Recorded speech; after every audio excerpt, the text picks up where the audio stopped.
বৃষভ রাশি, বৃষভ লগ্ন, টরাস সাইনের জাতক জাতিকাদের 2026 সালের মার্চ মাস ঠিক কেমন অতিবাহিত হবে সে বিষয়ে প্রতিবেদনে আমরা বিস্তারিত আলোচনা করতে চলেছি। প্ল্যানেটারি ট্রানজিট, নক্ষত্র ট্রানজিট অর্থাৎ গ্রহগত নক্ষত্রগত গোচরের ছক ধরে মোরাললেস আপনাদের জীবনের প্রতিটি ক্ষেত্র নিয়েই। তবে তার আগে সনাতনী হিন্দু ভাই বোনেদের আমরা জানাবো, থাকছে দোল পূর্ণিমা। দোল পূর্ণিমার হার্দিক শুভেচ্ছা ও অভিনন্দন আপনাদের রইল। তবে ওই দিনই কিন্তু থাকছে বছরের প্রথম চন্দ্রগ্রহণ, যা ভারতবর্ষ থেকে দৃষ্ট হবে, অর্থাৎ ভারতবর্ষ থেকে দেখা যাবে। আবার ইসলাম দরদি ভাই বোনেদের ক্ষেত্রে কিন্তু আমরা এ মাসেই পরিলক্ষিত করব ঈদ উল ফিতর, অর্থাৎ আপনাদেরকেও রইল ঈদ মোবারক। এই প্রতিবেদনটি কেন গুরুত্বপূর্ণ তার কারণ, প্রথমত বৃহস্পতি কিন্তু এ মাসেই বক্রী থেকে মার্গী হতে চলেছে। সূর্যের মীন সংক্রান্তি আমরা পরিলক্ষিত করব। তার থেকেও বেশি গুরুত্বপূর্ণ, আপনাদের রাশির মালিক শুক্র, রাশিধিপতি শুক্র, তিনি কিন্তু লাভভাবে এ মাসেই কিন্তু উচ্চস্থ হতে চলেছেন। বুধ তো বক্রী ছিল, বুধ এ মাসেই কিন্তু মার্গী হবে। রাহু কেতু বহুদিন পর এ মাসেই কিন্তু নক্ষত্রগত পরিবর্তন করবে। রাহু মঙ্গলের অঙ্গারক যোগ কিন্তু পুরো মাসটি জুড়েই থাকছে। আবার আমরা কিন্তু এখানে অবশ্যই ফার্স্ট হাফে কিন্তু বছরের আমরা গ্রহণযোগও কিন্তু পরিলক্ষিত করব। তাহলে স্কিপ না করে পুরোটাই শুনুন যদি ভিডিওটির প্রকৃত মর্মার্থ আপনারা উপলব্ধি করতে চান। আর আপনাদের মধ্যে যারা কৃতিকা, রোহিণী বা মৃগশিরা নক্ষত্রের জাতক জাতিকা, তাদের জন্য আলাদা করে নক্ষত্রগত আলোচনায় থাকতে চলেছি। পরিশেষে যেমন প্রতিকার নিয়ে আলোচনায় থাকি, তেমনটি তো আছি। আলোচনাটি ইন জেনারেল হবে, অর্থাৎ এই পৃথিবীতে যতজন বৃষভ রাশির জাতক জাতিকা আছেন, আলোচনাটি তাদের প্রত্যেকের জন্য। আপনি চাইলে আপনার ব্যক্তিগত গণনা এনি টাইম আমাদের দ্বারাই করাতেই পারেন। এর জন্য স্ক্রিনে আমরা নাম্বার দিয়ে থাকি। শনিবার রবিবার অফিসে এসে সামনাসামনি ফেস টু ফেস সাক্ষাৎ আপনারা করতেই পারেন, অথবা by phone any time consultancy আপনারা নিতেই পারেন। তো চলুন আলোচনায় প্রবেশ করা যাক। বৃষভ রাশি, বৃষভ লগ্ন, টরাস সাইনের জাতক জাতিকারা কালপুরুষের রাশিচক্র অনুযায়ী দ্বিতীয়তম রাশির আন্ডারে আপনারা পড়েন। আপনাদের রাশির মালিককে শুক্র। আর স্ক্রিনে আপনারা যে চারটি দেখতে পাচ্ছেন, এটি বৃষভ রাশির জাতক জাতিকাদের 2026 সালের 1 মার্চ, 1 মার্চ আপনাদের গ্রহগত গোচরের ছক ঠিক এমনটিই কিন্তু দেখাবে। ফার্স্ট হাউস যেখানে 2 লেখা আছে, গুলিয়ে ফেলবেন না, এটি আপনাদের ফার্স্ট হাউস। আপনাদের সেকেন্ড হাউস যেখানে 3 লেখা, গুরু বৃহস্পতি নিজের নক্ষত্র পুনর্বসুতে বক্রী অতিচারী আছেন। 11 তারিখে তিনি মার্গী হবেন। চন্দ্র মাসটির শুরুয়াত করবে স্বগৃহ থেকে, আপনাদের পরাক্রমের ভাব থেকে। 2-2.5 দিন অন্তর অন্তর চন্দ্র রাশি পরিবর্তন করবে। কেতু পূর্ব ফাল্গুনী নক্ষত্রে আপনাদের সুখভাবে গোচর করছে, তবে 29 মার্চ কেতু নিজের নক্ষত্র মঘা নক্ষত্রে গোচর করে যাবে। একই সাথে আমরা পরিলক্ষিত করছি সূর্য, বুধ, রাহু, মঙ্গল, শুক্রের পঞ্চগ্রহী যোগ আপনাদের কর্মস্থানে। তবে 2 তারিখে কিন্তু শুক্র রাশি পরিবর্তন করে লাভভাবে গিয়ে শনির সাথে সংযুক্ত হয়ে শুক্র উচ্চস্থ অবস্থানে যেতে চলেছে আপনাদের রাশিধিপতি।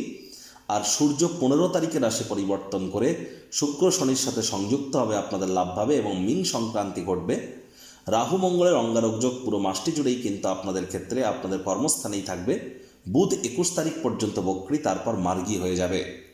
প্রথমত যে বিষয় সম্পর্কে আপনাদেরকে অবগত করানোর চেষ্টা করব, দেখুন, গুরু বৃহস্পতি 11 মার্চ মার্গী হতে চলেছেন। তাহলে 11 মার্চের পর আপনাদের ক্ষেত্রে কিন্তু আমরা পরিলক্ষিত করব কি কি।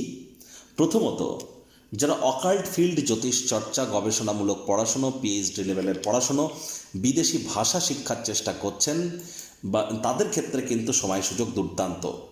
আপনাদের মধ্যে অনেকেরই কিন্তু লং ডিস্টেন্স জার্নি, দূরবর্তী যাত্রা, দূরবর্তী ভ্রমণের সুযোগও কিন্তু 11 মার্চের পর প্রাপ্তি হতে পারে।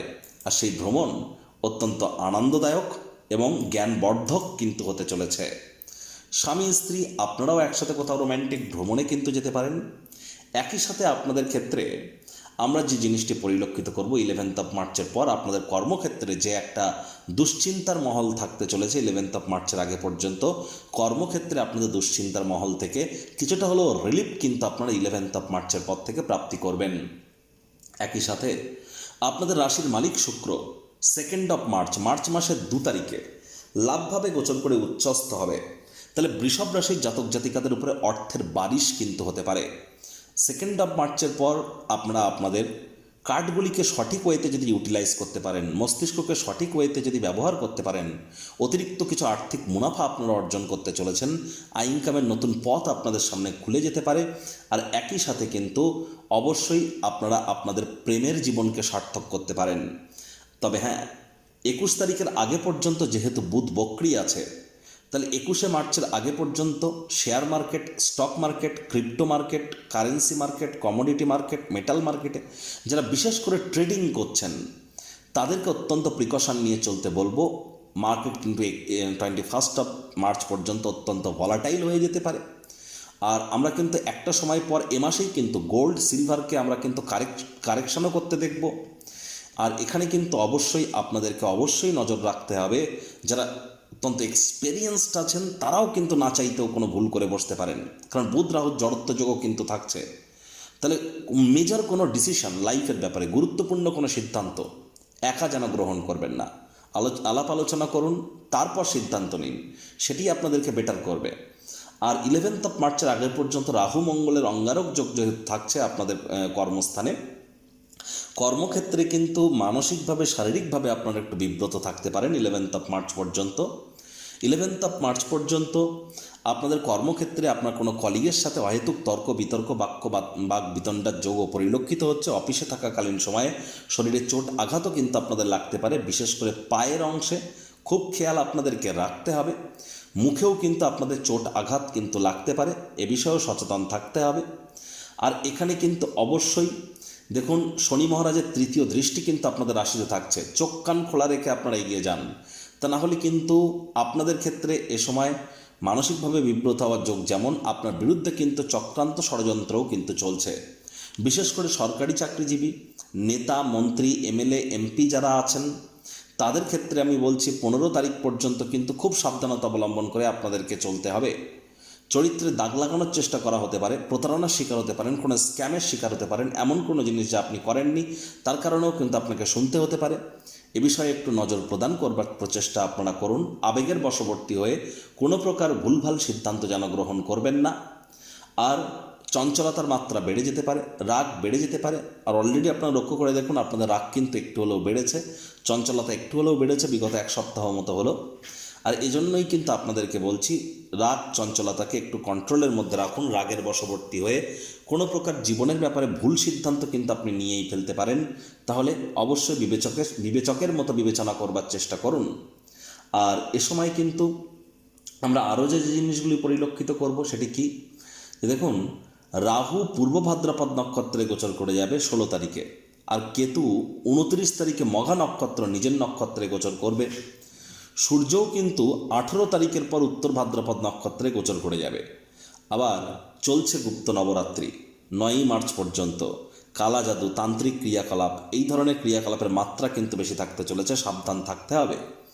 আর এ সময় কিন্তু অবশ্যই আমাদেরকে একটা জিনিস মনে রাখতে হবে যে কোনো প্রকারেই মায়ের সাথে অহেতুক তর্ক বিতর্ক বৃদ্ধি করা যাবে না। মায়ের সাথে সদ্ভাব বজায় রাখার চেষ্টা করুন, মায়ের সাথে সম্পর্ককে উন্নত করবার চেষ্টা করুন, মায়ের সেবা করুন, এটি আপনাদেরকে লাভান্বিত করবে। পরিবার পরিজনদের উপর জোর করে নিজের মতামতকে যেন জাহির করতে যাবেন না।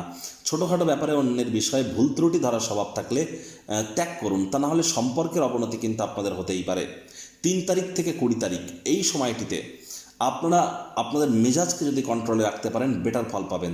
3 তারিখ থেকে 20 তারিখ পর্যন্ত এই সময় বড় ধরনের লোকসান, আর্থিক ক্ষয়ক্ষতির সম্মুখীন কিন্তু আপনাদের মধ্যে অনেকে হতে পারেন। ফুড পয়জনিং, পেটের সমস্যা, বদহজমের প্রবলেম, বুক জ্বালা করা ভাব, এগুলি কিন্তু আপনাদের ক্ষেত্রে অনেকের ক্ষেত্রেই কিন্তু বেড়ে যেতে পারে। নজর আপনাদেরকেও এখানে রাখতে হবে। যাদের মুখে আলসার হয়েছে বা মুখ চুলকাচ্ছে অতিরিক্ত, ইমিডিয়েট জ্যোতিষতাত্ত্বিক মেডিকেল অ্যাস্ট্রোলজির সাহায্য আপনারা গ্রহণ করুন, লাভান্বিত হবেন। দেখুন, 9 মার্চ থেকে শুরু করে 11 মার্চ, 9 মার্চ থেকে 11 মার্চ, এই যে সময়টি, এই সময়টিতে কিন্তু আপনাদের ক্ষেত্রে আমরা যে জিনিসটি পরিলক্ষিত করছি সেটি কি, দেখুন, আপনাদের দাম্পত্য জীবনে কোলাহল কিন্তু বেড়ে যেতে পারে। এ সময় আপনাদের আইনি জটিলতা থেকে দূরে থাকতে হবে। 9 তারিখ থেকে 11 তারিখ এই সময় সকল প্রকার আইনি জটিলতা থেকে দূরে থাকুন। দাম্পত্য জীবনে কোলাহল বৃদ্ধি করবেন না। পার্টনারশিপ ক্রিয়াকলাপ করা থেকে বিরত থাকুন। আবার যদি দেখা যায় 14 মার্চ থেকে এখানে 16 মার্চ, 14 মার্চ থেকে 16 মার্চ, এই যে সময়টিতে কর্মক্ষেত্রে চঞ্চলতার বশবর্তী হয়ে কোনো না কোনো ভুল সিদ্ধান্ত কিন্তু আপনারা গ্রহণ করতেই পারেন। এখানেও আপনাদেরকে সচেতন থাকতে হবে, মায়ের শরীর স্বাস্থ্যের দিকেও একটু নজর দিতে হবে।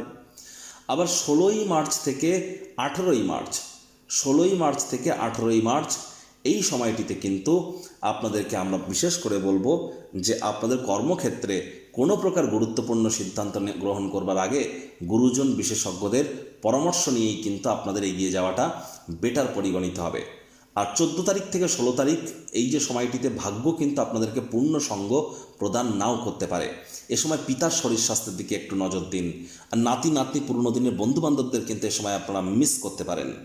কৃতিকা নক্ষত্রের জাতক জাতিকাদের 15 তারিখের পরের সময়টি বেটার পরিগণিত হচ্ছে। 15 তারিখের আগে পর্যন্ত মস্তিষ্ককে বিভ্রাট হতে দিলে হবে না, মস্তিষ্কের দিকে নজর রাখতে হবে। আপনাদের হার্ডওয়ার্ক, কঠোর কায়িক পরিশ্রমের কোনো বিকল্প কিন্তু এ সময় নেই। কোনো প্রকার গুরুত্বপূর্ণ সিদ্ধান্ত নেবেন না।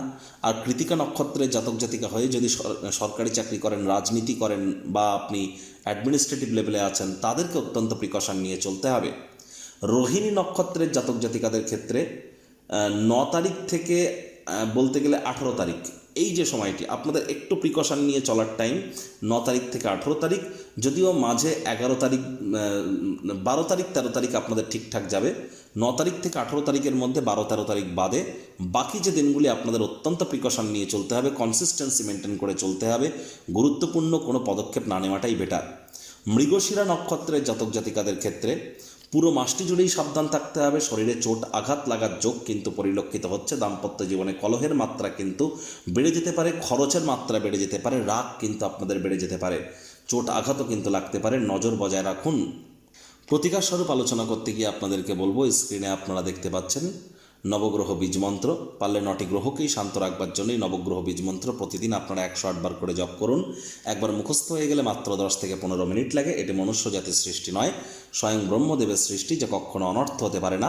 ভুলভাল উচ্চারণ করলেও কোনো নেগেটিভ ইম্প্যাক্ট পড়ে না। একই সাথে আপনি 9টি গ্রহকে শান্ত রাখতে পারছেন, এর থেকে বেটার কিন্তু আর কিছু হতেই পারে না। আর দেখুন, চন্দ্রগ্রহণ কিন্তু 3 তারিখ থাকছে, দোল পূর্ণিমার দিন থাকছে চন্দ্রগ্রহণ। আর এই চন্দ্রগ্রহণ কিন্তু ভারতবর্ষ থেকে পরিলক্ষিত হবে। তাহলে আমাদের প্রত্যেকের উপরেই কিন্তু এর একটা প্রভাব আমরা কিন্তু পরিলক্ষিত করতে চলেছি। ধরে নিন দুপুর 3টে থেকে সন্ধ্যে 7টা পর্যন্ত এই সময়কালীনে কোনো প্রকার সবজি, ফল, মূল, গাছপালা কোনো কিছু কাটাকুটি করবেন না, কাটিংয়ের কাজ যেন করবেন না। এ সময় মহিলারা চুল বেঁধে রাখুন, বাড়ির ভিতরে থাকুন, সাত্ত্বিক জীবনযাপন গ্রহণ করুন। এ সময় নাম, জপ, ধ্যান, আরাধনা যত বেশি বেশি করবেন তত বেটার ইম্প্যাক্ট আপনারা পাবেন। আর এটি কিন্তু পূর্ণগ্রাস গ্রহণ হতে চলেছে, বছরের প্রথম গ্রহণ, পূর্ণিমার দিনই কিন্তু গ্রহণ হচ্ছে। তাহলে অবশ্যই খুব ঈশ্বরের নাম জপ, ধ্যান, আরাধনার সময় করুন। গ্রহণ চলাকালীন সময়ে যদি দান ধ্যান করতে পারেন তাহলে কিন্তু এর থেকে বড় পুণ্যের জিনিস আর কিছু হতে পারে না। বিগত 10 বছর ধরে যারা বিভিন্ন টোটকা রেমেডি করে আসছেন, এই গ্রহণ চলাকালীন সময়ে আপনারা যদি সেই টোটকা রেমেডি বা নাম জপ, ধ্যান, আরাধনা যদি করেন, সেটা বিগত 10 বছরের থেকে বেটার ইম্প্যাক্ট আপনাকে এই একদিনেই কিন্তু প্রদান করতে চলেছে।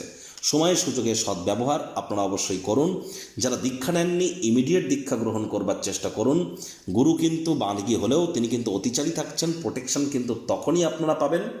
আর একই সাথে বলবো, হাই এনার্জিকে চ্যানেলাইজ করুন। চেষ্টা করবেন যতটা সম্ভব সাবধানে হাঁটাচলা করা যায়। হাঁটতে হাঁটতেও কিন্তু হোঁচট খেয়ে পড়ে যেতে পারেন। কর্মক্ষেত্রে চঞ্চলতাকে যেন বৃদ্ধি করতে যাবেন না। তো বন্ধুরা, প্রতিবেদনটি আপনাদের ঠিক কেমন লাগলো, আপনাদের সুচিন্তিত মতামত আশা করি আপনারা নিচের কমেন্ট বক্সে লিখে জানাবেন। ভালো লাগলে একটি লাইক করতে ভুলবেন না। এই আশা রেখে আমি আমার বাণীকে এখানেই বিরাম প্রদান করছি। সংসারে অশান্তি, প্রেমে বাধা বা বিবাহে অনিশ্চয়তা, ব্যবসাতে ক্ষতি বা চাকরিতে ডামাডোল, অসুস্থতা, দুঃখ, দারিদ্রতা থেকে কিছুতেই রেহাই মিলছে না, পরীক্ষায় ফেল, তাহলে আর দেরি কেন? জীবনের যাবতীয় সমস্যার সমাধান করব আমরা। বাস্তুশাস্ত্র, সংখ্যাতত্ত্ববিদ্যা, লাল কিতাব, বৈদিক জ্যোতিষশাস্ত্র, কৃষ্ণমূর্তি প্রভৃতি পদ্ধতিতে জন্মছক বিচার করা হয়। প্রয়োজন অনুভব করলে স্ক্রিনে ফ্ল্যাশ হওয়া নম্বরে যোগাযোগ করতেই পারেন।